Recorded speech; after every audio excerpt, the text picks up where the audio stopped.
And if they're going to do this again, what's next? Frustration and celebration across the nation this afternoon as the Supreme Court makes a decision on abortion, reversing a rule in place for nearly 50 years.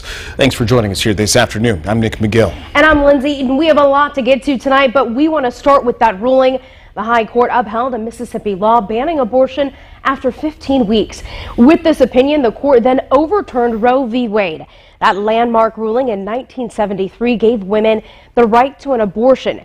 This decision will allow the states to make their own decisions on the procedure. 13 states already have laws banning abortion, while 16 states protect abortion rights. We can tell you some organizations predict nearly half of the U.S. states will now move to ban the procedure. Now, since the decision, several federal leaders have spoken out about the ruling, including President Biden, who called the decision wrong, extreme, and out of touch. He pledged to do everything in his power to defend women's rights. But it doesn't mean the fight's over. Let me be very clear and unambiguous.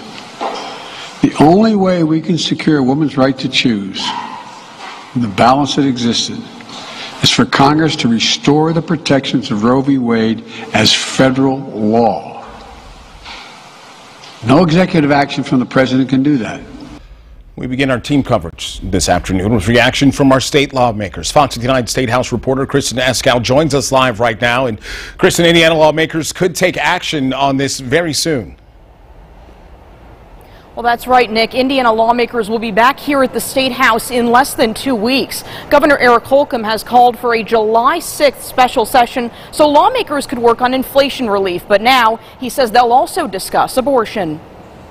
Following the Supreme Court's ruling to overturn Roe v. Wade, Indiana lawmakers could pass new limits on abortion as soon as next month.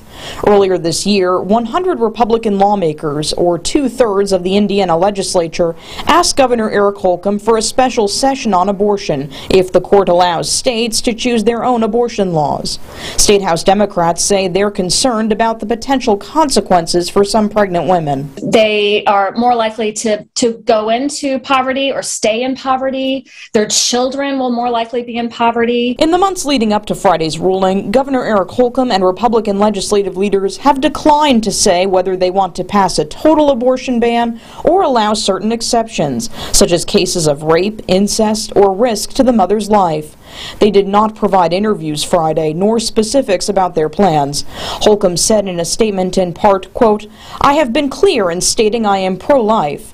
We have an opportunity to make progress in protecting the sanctity of life, and that's exactly what we will do." House Speaker Todd Huston echoed those thoughts in his statement, adding, quote, "While it's too early to speculate on what form legislation may take, I strongly believe we'll couple any action with expanding resources and services to support pregnant mothers and care for their babies before and after birth."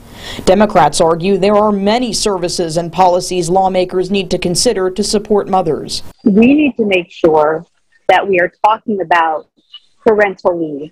We need to make sure that we have in place Medicaid coverage.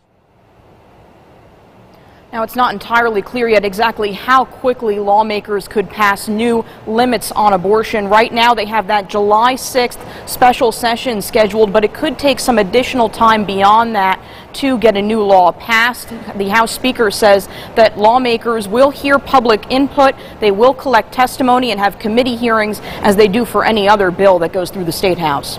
For now, we're live at the State House this afternoon. Kristen Eskow, Fox 59 News. Kristen, thank you. Earlier this afternoon, Marion County Prosecutor Ryan Mears joined in the conversation.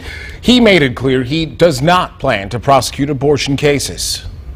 We are going to focus our resources, our law enforcement resources, our prosecutor resources, to help make a difference in our community, to keep our community safe and continue to focus on violent crime. It should not be a priority of the prosecutor's office or law enforcement to second-guess the decisions and choices made by healthcare professionals.